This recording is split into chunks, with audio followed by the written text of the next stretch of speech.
होती तो आज इनका सरकार नहीं तो बनता। होली खेलने के लिए तो दे दिए ये मैया सम्मान योजना। तो आप इनको देखिए, होली खेलने के दिए, हर मंथ जो आपका था वो देते, या फिर जिस तरह चुनाव से पहले हर किसी को 1000 दे दिए बिना देखे, अभी आप लेकिन किंतु परंतु क्यों लगा रहे, फिर हर किसी को 1000 रुपया दे देते। और 5 साल अभी बाकी है, देखिए वो 1 रुपया आने वाले समय में किसी को नहीं देगा।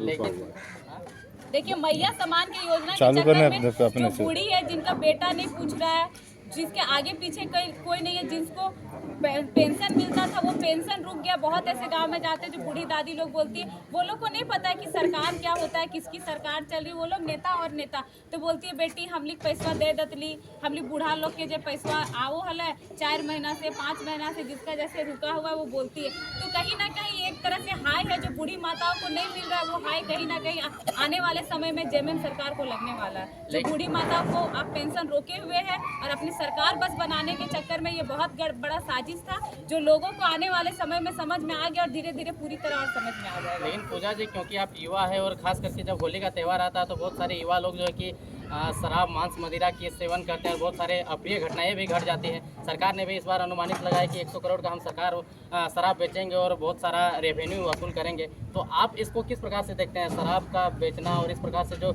अप्रिय घटनाएं रोड में होती है, घर में होती है?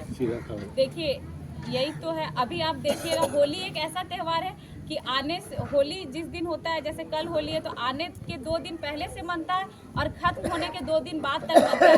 और आज से ही बहुत ऐसे कपड़ा की दुकान है, फल का दुकान है जो आपको बंद मिलेगा, और कल तो पूरा बंद मिलेगा। लेकिन जो शराब का दुकान है, जो दारू का दुकान है, वो खुला मिलेगा और वहाँ पर मेला के जैसी भीड़ मिलेगी। उसके बाद अभी जब दुकान बंद है, मार्केट कम है, भीड़ है, तो रोड तो ऐसे ही खाली।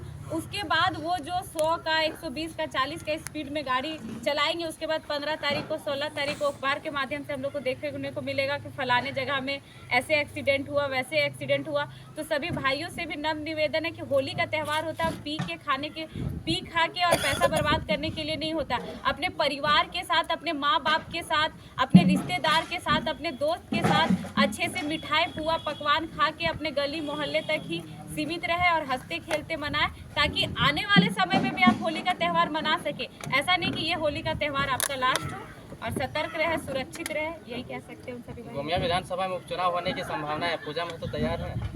देखिए, अगर अभी उनको 6 सप्ताह का टाइम मिला हुआ और उपचुनाव हो या ना हो, पूजा महतो और हमारे संगठन के जितने भी लोग हैं, हम लोग हमेशा तैयार हैं, क्योंकि हम लोग कभी ये महसूस ही नहीं किए कि हम लोग हारे हुए हैं। अगर हमारे जो अभी सिटिंग विधायक है योगेंद्र महतो जी, जो अभी मंत्री भी है इस राज्य के, तो उनको अगर अपना वोट परसेंटेज देखा जाए तो हम लोग के सामने कहीं भी टिके हुए नहीं। इसलिए हम लोग हारे नहीं हैं। हम लोग जितने भी मजबूत हैं और अपने जनता के साथ उसी मजबूती के साथ हमारे जितने भी भाई लोग हैं, जितनी भी दीदी लोग हैं इस गोमिया विधानसभा के, सब कोई लगे हुए हैं। लेकिन चुनाव तो जीता जाता है समीकरण से, जातिगत समीकरण हो, इकोनॉमिकल इक्वेशन हो, इस आधार पे आप कैसे मजबूत हैं?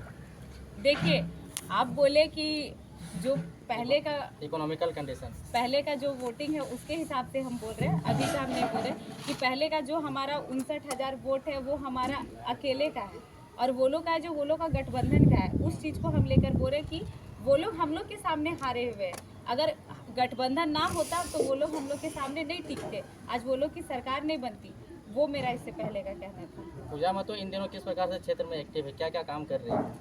देखिए, अभी हम सिटिंग विधायक नहीं है तो रोड बनवाना, नली बनवाना, ये सब काम तो हम नहीं कर सकते। लेकिन जहाँ तक जो जनता का समस्या होता है और जहाँ तक हम लोग उस समस्या का समाधान करना करते और बहुत ज़्यादा समस्या ज़मीन को लेकर आता है, जो सीओ हो, वीडियो हो, जो एक कर्मचारी भी हो, तो पैसा दीजिएगा तो प्रोसेस आगे बढ़ेगा। अगर कोई भाई लोग का फंड आया हुआ है, वो लोग कुछ काम कर रहे हैं, डोभा उभा बनाने का, तो 500-1000 रुपया दीजिएगा तो आपका साइन होगा। और इस चीज़ को लेकर होली खत्म होने के बाद हम लोग तीनों प्रखंड के जितने भी भाई दादा दीदी लोग बैठेंगे और जो ये लोग का पैसा लेन देन का कार्यक्रम जो चल रहा है ये नहीं चलेगा, और कहेंगे अगर आपका पेमेंट के पैसा से पेट नहीं भर रहा है तो जो दिन का 200-300 हाजिरी कटा रहे उनका पेट काट के आप कितना कमा लीजिएगा। और पेट नहीं भर रहा है, बहुत सारा मंदिर में खाली है, कटोरा लेके बैठिए, इससे ज़्यादा और क्या कह सकते हैं। लेकिन ये लोगों का हाय नहीं लीजिए आप लोग। इस समस्या का समाधान करने के लिए हम लोग तीनों प्रखंड के लोग इकट्ठा होकर बैठेंगे,